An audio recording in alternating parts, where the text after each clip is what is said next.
Today I'm doing a summary and an analysis on the book The Crucible by Arthur Miller. And basically his book is based on the Salem witch trials, which, if you don't know what that is, it happened in America, in Boston, Massachusetts, where people were being hanged for being witches, even though they weren't. So this is kind of like a retelling, although not entirely accurate, of what happened in Salem. Okay, so we have our opening scene, which starts off with one of the main characters. Her name is Betty. She is lying asleep inert, so that means that she is completely still. She is not moving at all, and she basically completely still. Okay, unable to move. Okay, they then introduce Paris, or Reverend Paris, who we know, or we're going to come to know in the play, as a bad person. I think in the next few pages he will be explained to you. So before I actually even start, I do want to say that there's probably going to be a bit of spoilers. So I'm obviously doing this for the matrix who want to do a little bit of extra work based on the Crucible and understand a little bit more, but there are going to be spoilers to kind of get you to understand the significance of what gets said at certain times, as well as a brief analysis. I'm not going to read it with you.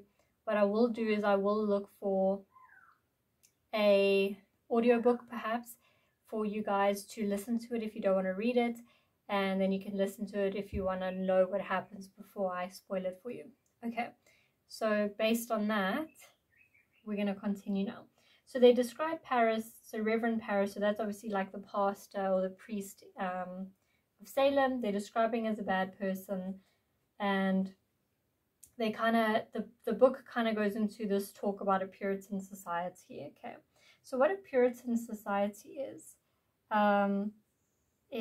a very pure, obviously, society. So basically what this was a community of people who followed God, but they did no wrong. They didn't do anything that was seen as secular or, you know, just immoral in the eyes of God.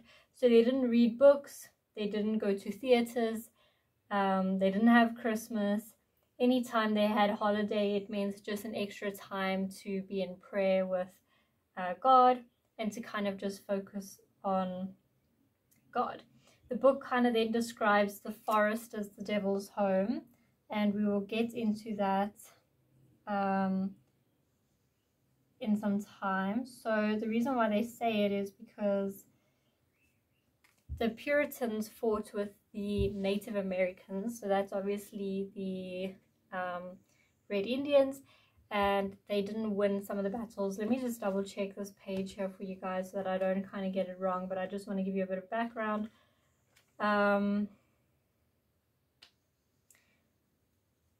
Let's see. Basically, it's just that they didn't have full control over the forest, and they believe that the devil kind of took his home in the forest, if that kind of gives you a bit of a indication. But I think what I'm going to do is I'm just going to show you quickly. So here they have like a write-up after the play, or after part of the play, and then they get back into the play again. That's kind of where all of this takes over. So I would recommend reading these bits because they're going to give you a bit of insight as to what's happening and where. They also formed, so their society had formed a theocracy, which is kind of run by the government as well as the church. So the state as well as the church. And its idea was to keep the community together. And it's a paradox in the sense of the play, because it did not keep the community together. In fact, it probably broke them apart. Okay, and then they kind of go into the talk of the witch hunt. So basically what happens in this book, so here's your first spoiler. This book is about people who do something, so there's a bunch of girls, they get caught dancing, which they're obviously not allowed to do because this is a Puritan society. And some of the girls fall sick afterwards, like Betsy, who's lying in bed unable to move, and the whole town starts to say that it must be the devil, it must be witchcraft. Okay, and so kind of what happens here is, because people were saying like you were doing this and you brought the devil to town, the punishment was to be hanged, and they didn't want to do that. So it became an opportunity to blame other people for personal gain. So to give you an example, if I have, say I live in a cottage and you live in a mansion and I wanted your mansion, I would then go and tell the state that you were a witch so that you could get hanged and then I could get your mansion. So it was kind of used as an opportunity. And so I'm going to just write here, witch hunt was an opportunity. And then one other thing I would like to mention is that it kind of worked off of hatred, vengeance, and landlust. Okay, so vengeance you'll see coming up in the next kind of few minutes when we get into Proctor. Okay, so then we have kind of like the rest of Act 1 starting into play. So Tituba as a character is introduced, and she is a slave from Barbados. She works for the Reverend, and the Reverend was a businessman in Barbados, and he brought her back with him. She is worried about Betty, so that's obviously the girl that's lying inert. And she actually, you'll see, like, she actually really deeply cares about Betty. So she's almost like a mother figure to Betty. And Paris, so Paris is the Reverend. She obviously is checking on Betty. She asks how Betty is doing, and Paris sends her away, and then Tituba starts to cry for Betty. So she really loves Betty. Okay, then Abigail enters. Now Abigail is one of the main characters. In fact, I would go as far to say Abigail is the reason why all of this happened. So she enters, and then a girl named Susanna Walcott, sorry. So Susanna Walcott enters as well.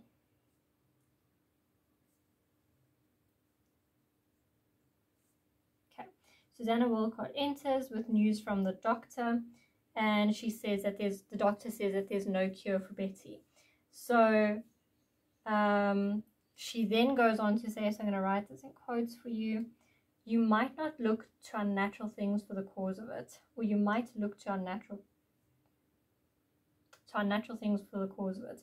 Okay, so what she's saying here, she's saying to Paris, the doctor doesn't have a cure for it, and he thinks that you need to look at something other that could have caused it, such as like witchcraft or the devil. And obviously this scares Paris because he is a very selfish man. He doesn't really have concern for Betty in this scenario. He has concern for himself because obviously he's the pastor. So if his own daughter has been taken by the devil, it's not going to reflect well on him. And so he says in return, speak nothing of unnatural causes here. So he's saying, don't come here and say that this is witchcraft, and don't go out into the town and tell other people that unnatural causes are what causing Betty to lie still here. And it's because he is afraid of what people are going to think of him. And it's so sad, because if someone had to come up to you and say, oh, your daughter or your son or whatever has been bewitched, you're obviously going to be like worried about your concern, worried about your child. But his only concern is about himself. He's not like, oh my goodness, this is terrible, my daughter's been bewitched. He's like, don't say that. It kind of will, because he knows it will reflect bad on him. Okay, so he also doesn't want rumors of witchcraft to go around, because if he's the pastor of the town, he should be able to keep people under control and away from those kinds of things. Okay. Then he says that my daughter and my niece I discovered dancing like heathen in the forest. So he actually stumbled upon Abigail. So Abigail is his niece and Betty is his daughter, dancing in the forest with Tituba and a lot of other girls. And remember, they're not allowed to dance because this is a Puritan society. So he wants to know if they trafficked with spirits, which means did they get involved with the devil? Okay. So as I've just said, Paris is not really concerned about Betty. He's only concerned about his enemies and what they will think of him, because they can use that as ammunition against him, and that's truly his main concern. Then they talk about Tituba, who sang her Barbados songs and everyone danced, and then he says to her that he saw a dress lying on the grass. Okay, so the reason why this is kind of scandalous is because he saw one of the girls naked, and I think that's scares him, because obviously they weren't even allowed to be dancing, so to be naked in like public is a bit of a no-no. And Abigail she's like pretends to be innocent here. She's like, I don't think you saw a dress, you must be seeing things. So obviously she doesn't want to admit that someone had managed to get undressed. Okay, so now he's afraid because his ministry is at stake. His first concern is his ministry, and his second concern is his cousin's life. And the reason why is because he says to Abigail, my ministry is at stake and maybe your cousin's life. So do you see how he starts with my ministry is at stake, not your cousin's life is at stake, and maybe even the ministry. So it kind of gives you a bit of insight as to like where his real concerns lie. Okay, then he asks Abigail if her name is white in the town, which means is she innocent, because he has heard people talking rumors about her, and he wants to know if the rumors are true, and if they are true, or if they're not true, is there anything that he should know about. And so this is a little bit of a spoiler as well, but she was having an affair with a grown man who is married. Now it's not her fault, because she's obviously still quite a child and she's very naive, and she thought he loved her, but that's not the case. But what had happened is that man's wife found out, and she worked for that family as their like slave, and she got not their slave, their servant, and she got discharged from Goody Proctor's service. And she then drags Goody Proctor's name. So Goody means like the wife of, so you get Mr. Proctor, then you're going to get Goody Proctor, so that would be John Proctor's wife. Okay, so she drags Goody Proctor's name, and she says, oh, but she's such a cold, bitter woman, it's not my fault. And she kind of just like shifts the blame. And then a lady named Anne Putnam enters. Okay, now Anne Putnam, she's not a very great woman as well. She's a bit of a, she wants witchcraft. She's also a bit of a strange person. So she asks about witchcraft. She says, how high did she fly? How high? So this is actually a quote from the book, and the reason why I'm going to write it down is because it shows you how nobody came out and said, oh, this is witchcraft, Betty is bewitched. But she comes in and she starts asking, how high did Betty fly? How high?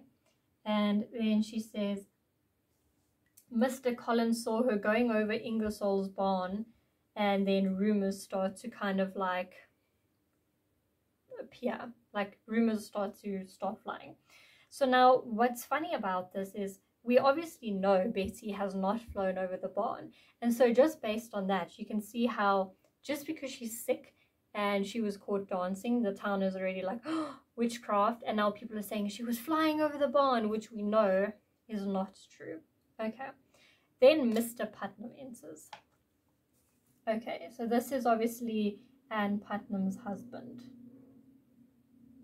and he's also he also wants witchcraft, and they'll get into a little bit of a write-up as to why, just like they did in the beginning of the book. So they say they'll have a look at Betty and they say, oh, her eyes are closed, their daughter's eyes are open. So their daughter is Ruth Putnam, and basically Ruth was among those dancing in the forest with the other ladies. And so Paris asks if their Ruth is sick too, and then they say Ruth's soul is taken. But what's interesting about this is if they think that their daughter's soul has been taken by obviously evil things, they don't seem too concerned about it. They're like, oh, her soul's been taken. And so it's kind of like a theme that you notice is like nobody really takes it as serious until they start using it as an excuse for personal blame or personal gain. So then they then mention that they sent for Reverend Hale of Beverly as a precaution because he has experience in the demonic arts. So I'm just going to write down his name here for you. Reverend Hale of Beverly. So now obviously you've got to imagine that this sets Paris off, because it doesn't set him off, he doesn't get upset about it, but he gets like a bit anxious perhaps because he knows that they've sent for someone else, another reverend, and not him, and he doesn't like that because it feels threatening. Okay, then they give a little bit of background on Thomas Putnam.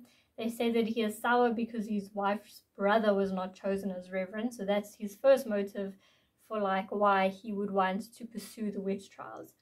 His vindictive nature was demonstrated long before witchcraft began. And then they kind of have a bit more of a write-up, which is why I do recommend reading the book itself, because it just gives you a little bit of insight as to what everybody's motivations are in the sense of these witch trials. Okay, then he says, hurtful, vengeful spirits laying hands on these children. And it's almost like Thomas is pushing for witch trials, just as I've said. He wants to gain something, he wants to get revenge. And then Anne Putnam sent Ruth to Tituba, so she kind of tells Paris that she sent Anne Putnam to Tituba to find out where her 7 dead children went. So something about Anne is she had 8 children and 7 of them died, and the only one she has left now is Ruth, who is now bewitched, or bewitched in inverted commas, because we don't know if she's been bewitched. It's just kind of like a theory. And Paris is kind of shocked. He would say, why would you do that? You know, it's wrong. And then she says, Tituba knows to speak to the dead, and she knows that it's a sin, but she wants to know who killed her babies. And then Paris confronts Abigail, and he's like, so you were doing something more than dancing, kind of thing. And then Abigail goes, I wasn't conjuring spirits. It was Tituba and Ruth. So really she shifts the blame. She was like, I was there, but I just watched. I didn't do anything wrong. And again, Paris is only concerned about himself because it looks bad on him. So then a girl named Mercy Lewis enters. Okay, and she is actually the Putnam's servant. So she is supposed to be with Ruth, but she came to check on Betty, and they don't want to talk of witchcraft. Paris doesn't want to talk of witchcraft because now Mercy has come to have a look what's going on. And everyone kind of leaves because Paris decides to go out to talk to everybody downstairs to kind of let them know this is not witchcraft, let's pray, let's sing, everything's going to be okay. And then Abigail and Mercy are alone with Betty. So Mercy says to Abigail, have you tried beating her? It worked with Ruth. And Abigail tells Mercy that Paris saw her naked. So Mercy was the girl who had stripped naked. Okay. And obviously she starts laughing. She's a bit embarrassed, but it's not really a big deal. So then a girl named Mary Warren walks in, and she is not really important, but in a way she is, because she'll kind of play into the end of the book, sort of. So I'm not going to talk too much on her now. We'll talk about that later. But anyway, she comes in and she says the whole town is talking witchcraft. Now you've got to remember that this is a very big thing for the town, because if the town that is a pure society is talking about witchcraft, it means something has gone wrong. Something very big has gone wrong. And Abigail and Mercy accuse Mary of wanting to talk. So they kind of threaten her. They're like, you will not open your mouth, because Mary was also part of the girls that were dancing in the forest. But she is like the weakest link. And there's a saying that says you're only as strong as your weakest link. So if she cracks, they all go down together. And so they kind of threaten her. And she says, but you know that if they find out, we would be hanged, and that's scarier than being whipped. So she would rather be whipped than hanged. And so Mercy and Abigail say they will be whipped, and because Mary only watched, she didn't take part in the dancing. And so that's kind of something to remember. She didn't take part in the dancing.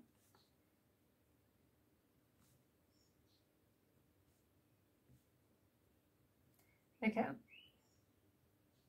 So then Betty whimpers and runs away from Abigail. Then she starts crying about how she wants to see her mom. She wants to see her mom. She's willing to fly to her mom. And she runs for the window, and Abigail kind of like pulls her back from the window. Now this is important because it kind of lets you it gives you a bit of insight into Betty and how she doesn't have a mother figure. And you're going to see how this kind of links into something that a lady named Rebecca Nurse says later on in this act. So Betty doesn't have a mother.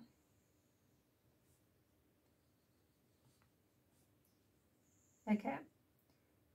So then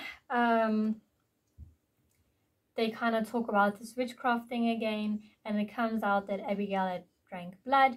She drank a charm to kill John Proctor's wife. So obviously I said to you that she was having an affair with John Proctor. So she genuinely believes that she loves John Proctor and that John Proctor loves her. And she thought, oh, in order to solve her problem, she's just going to kill John Proctor's wife, and then she can be his new wife and everything can kind of be like happy. And then Abigail threatens everyone to keep quiet about that. She's like, do not talk about that. And then John Proctor enters. Sorry, that should be a capital P. So John Proctor enters, and Mary gets a fright. So the reason why Mary gets a fright is because she is John Proctor's servant, and she's supposed to be at his house. Okay, so Proctor, they give you a little bit of a background on Proctor. He is a farmer in his 30s. He was a smart man. His steady manner doesn't mean he isn't a sinner. So I'm going to kind of write this down for you because that's pretty important to know. So he's a very sensible guy, but his steady manner doesn't mean that he isn't a sinner. And he was obviously a sinner because he had an affair with a young girl and basically cheated on his wife. So he is a sinner. And it will later come out that there are a few more things that he's done that are seen as immoral. He also regards himself as a fraud. Okay, so Mary is supposed to be at John Proctor's house, and she leaves because he threatens to whip her because she's obviously not at his house.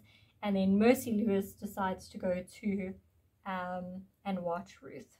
Okay, so now it's Abigail alone in the room with Proctor, with Betty, but now Betty has kind of gone quiet again. So she compliments how strong he is. So this is her flirting with him, and John Proctor smiles knowingly because he knows that she is complimenting him for his good looks, and I think he kind of enjoys it. So he asks what the mischief is, and so mischief is trouble. So he's asking what's going on because obviously now he's probably heard the rumors and he wants to know what the real story is. So Abigail says that Betty's gone silly, and then Proctor says the town is mumbling witchcraft. So then Abigail goes, yeah, well, you know, we danced in the woods and we were caught, and Betty got such a fright that now she's like gone still.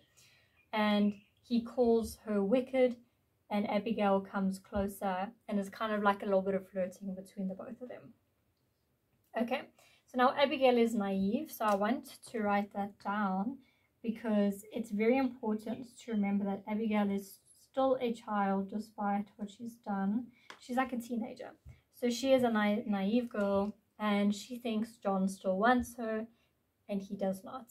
Abigail reminds him of their affairs, tells John how she knows that he still loves her. John admits that he looks up at her window from time to time. So obviously when he walks past her house, he'll look up at her bedroom window.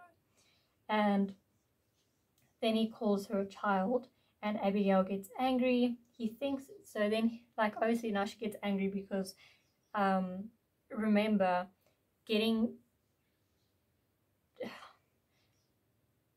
having affairs before marriage was a sin. So she is tainted, okay?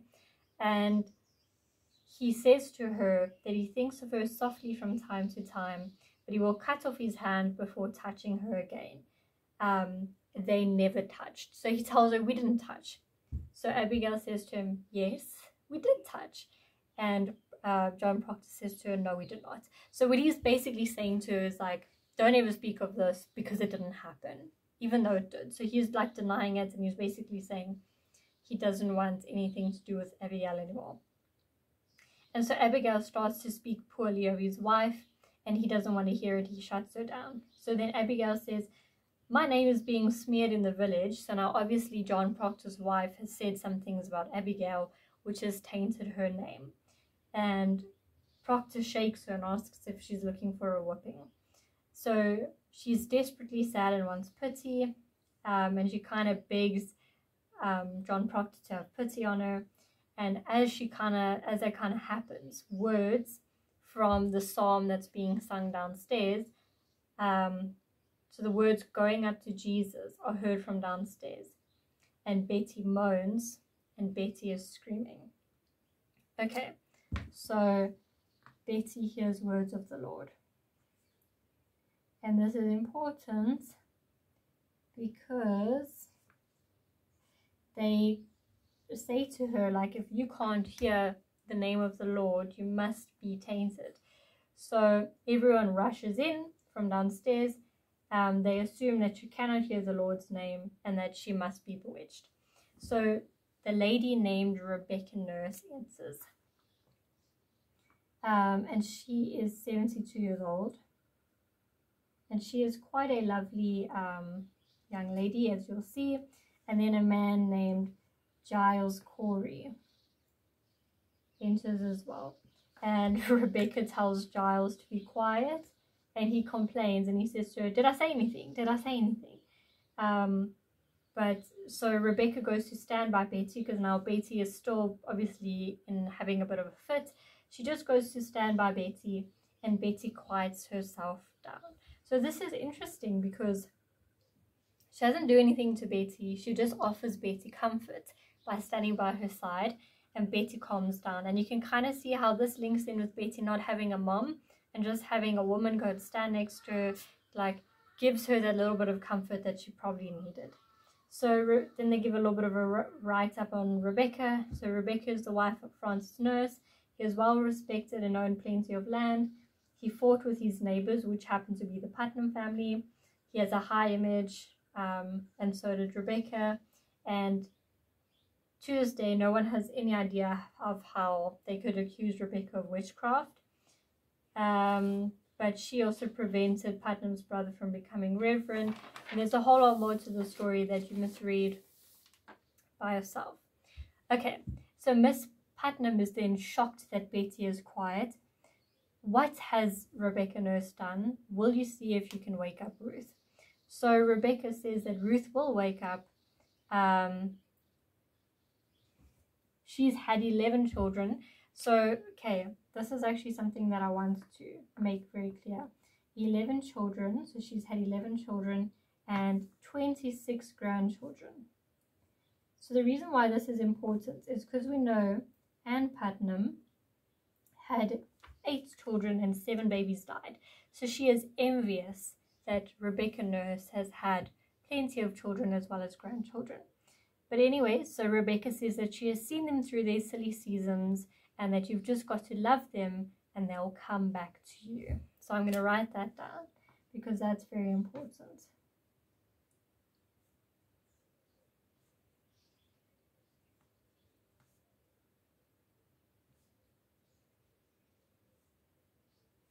Okay, Proctor agrees. So as I said, Proctor is a sensible man. He agrees and Putnam isn't happy.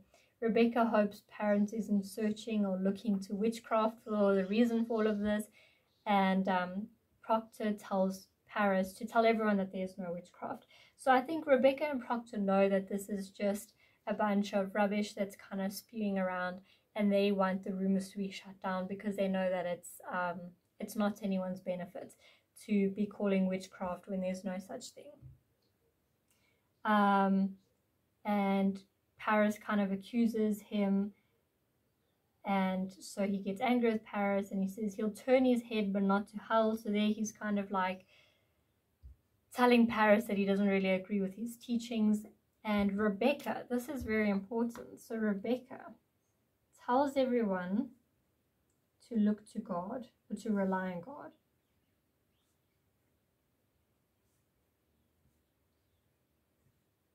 So the reason why I say this is important, right, is because they're in a Puritan society, okay?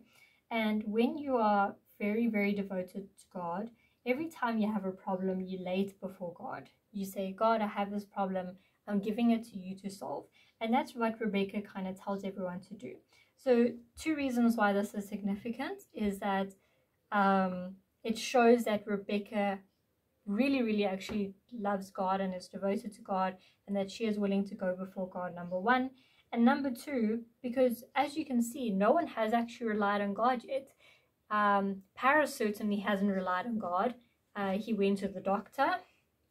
The Putnams haven't relied on God because they called for Reverend Hale.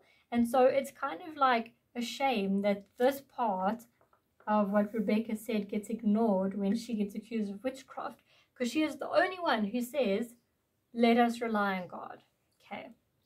So Putnam tells Paris to look for witchcraft. So you can see Putnam is pushing this witchcraft agenda, and Proctor tells him off, and Proctor says to him, we vote by name in the society, not by acreage. Okay.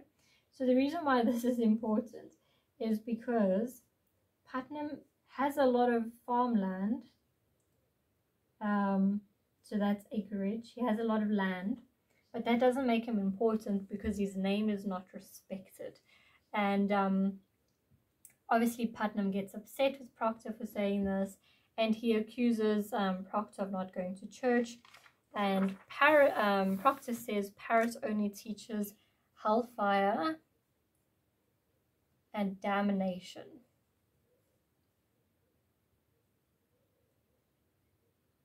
Okay, damnation. So the reason why this is important is because Proctor says he doesn't want to hear about hellfire and damnation. He only wants to hear about God, and Paris hardly mentions God. Okay, so now Paris is offended, and people are saying, but people don't want to bring their children to church anymore. And Paris says to them, he doesn't preach for children. So Paris starts complaining about how he has no wood.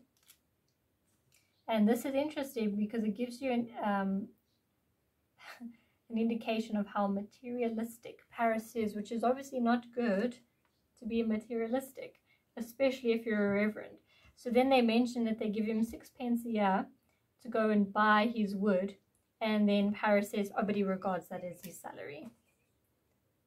So he regards that money as his salary. Okay, Then they talk about money, salaries, etc. And you can kind of see that Paris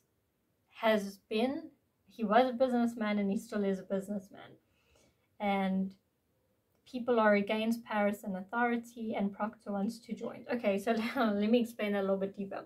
So Paris was saying that there were a group of people that were against him and authority in this town. And Proctor says, oh, he would like to join them, kind of saying like he doesn't agree with the authority in this town, and he definitely doesn't agree with Paris. And then Giles Corey sides with Proctor, and Proctor kind of says, will you help me take my lumber? And then Putnam goes, where did you get that lumber? And he says, on my land. And then Putnam goes, but that's my land. And he says, no, it's not. And so they fight over lumber and property, which is so stupid, because in the beginning of this lesson, I said that they had a theocracy to prevent any trouble. And obviously there's so much trouble. There's so much arguments. And now Reverend Hale enters. So now this is the man who gets called from another town as a precaution. Okay, so he is nearing 40. He is a specialist in witchcraft, and he has apparently encountered a witch before. So he has many books in his hand, which kind of threatens Paris, because these books are weighted with authority. And what's kind of funny is that Reverend Hale refers to the devil as the old boy. Okay. Then he says to Rebecca Nurse, do you happen to be Rebecca Nurse? And she says yes. And he says he's heard of her and her great charities in Beverly. So Beverly is where he's from. And they kind of talk about these afflicted children.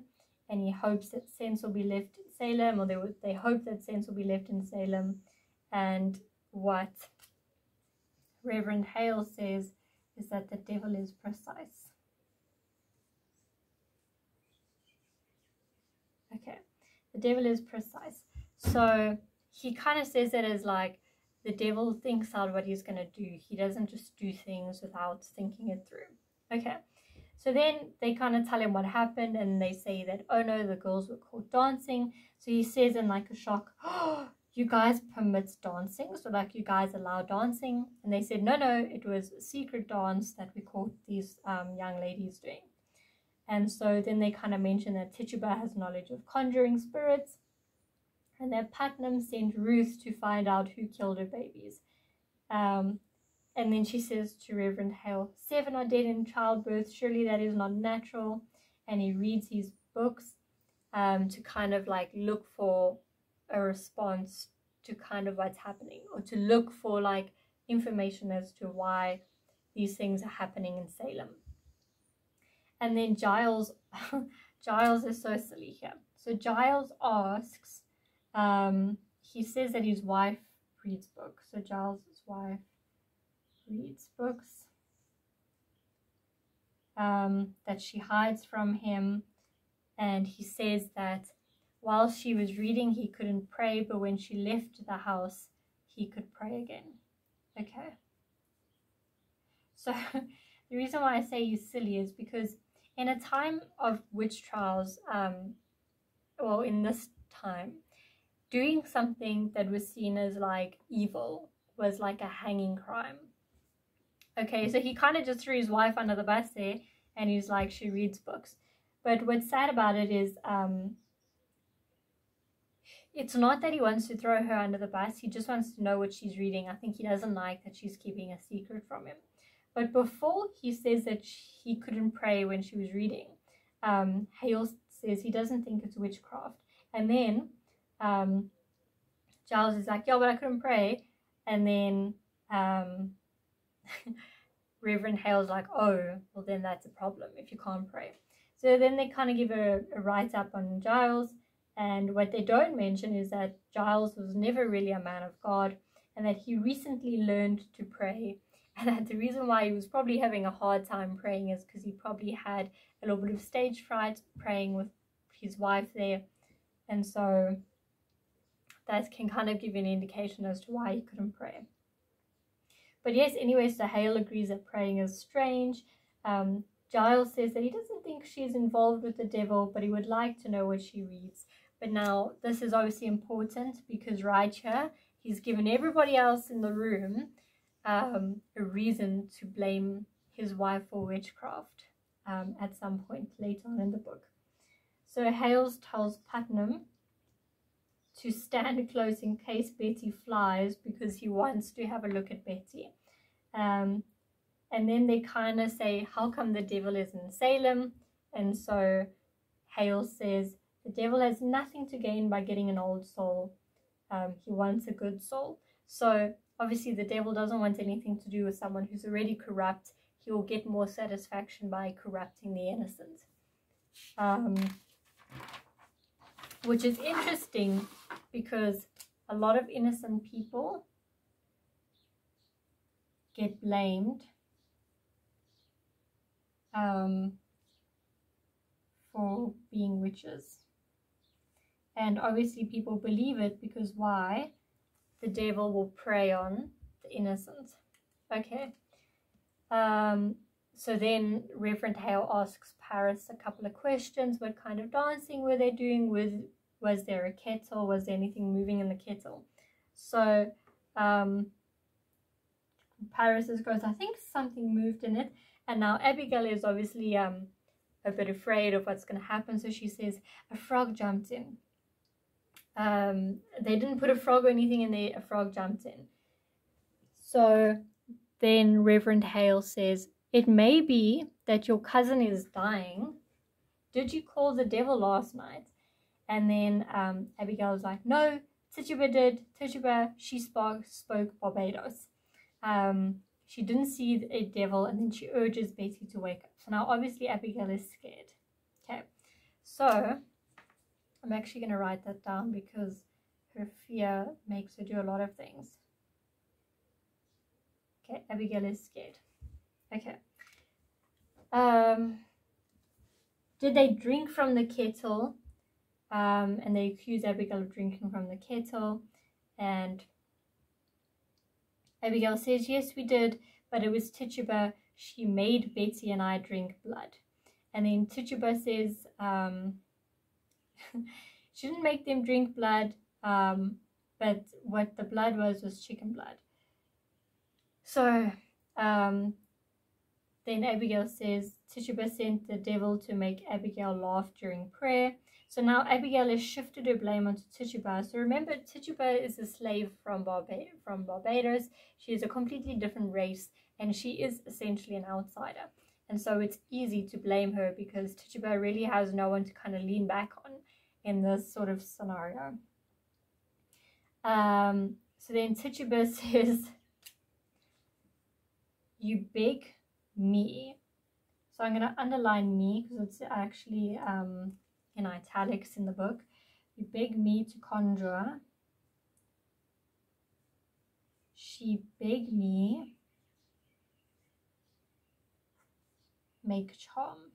Okay, so obviously we know Abigail drank her charm to try kill John Proctor's wife, but now Abigail doesn't want people to know this, so she tells her, so she stops her and she says, don't lie, Tituba.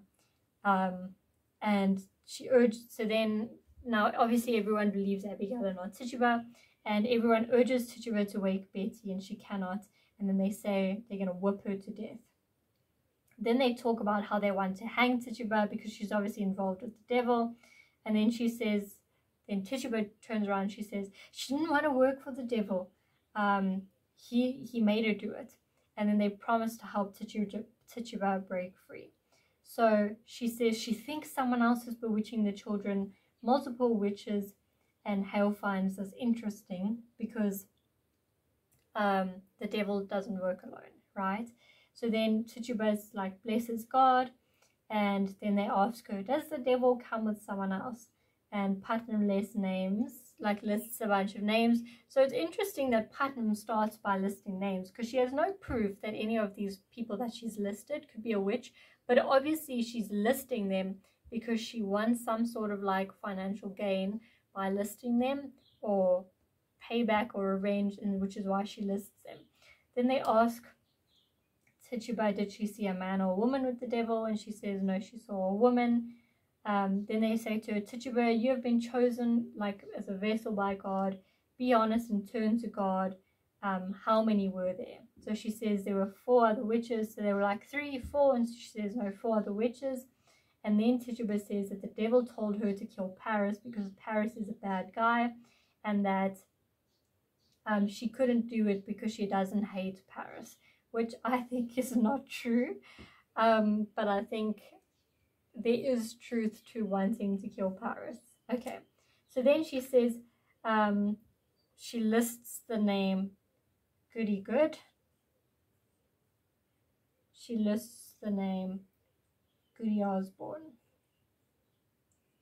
And so what's interesting is that Abigail then jumps up. She goes, she also doesn't want to be part of the devil anymore. She also like blesses God and says she wants to be like part of God again. And she saw Bridget Bishop. Okay, and then Betty gets up after lying still, and she's like, she saw George Jacobs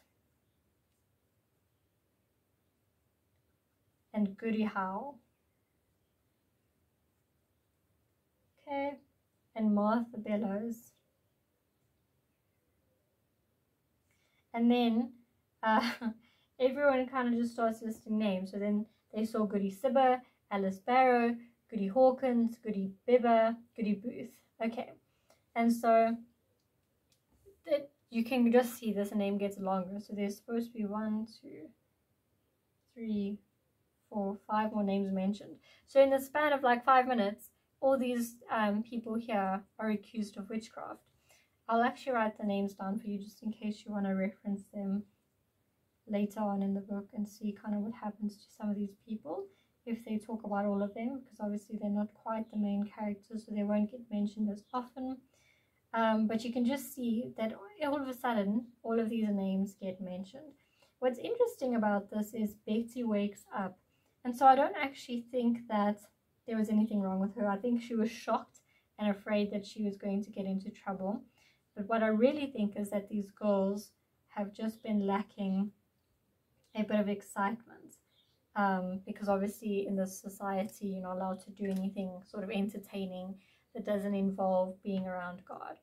And that's kind of how Act 1 ends. So that's just a little bit of a summary and analysis.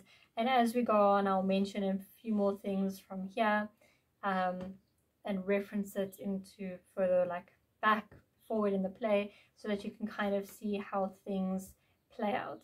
So I hope this kind of gave you a little bit of more insight as to what's going on here. I try to summarize it as best as I could to make it easier for you. So next will be Act 2.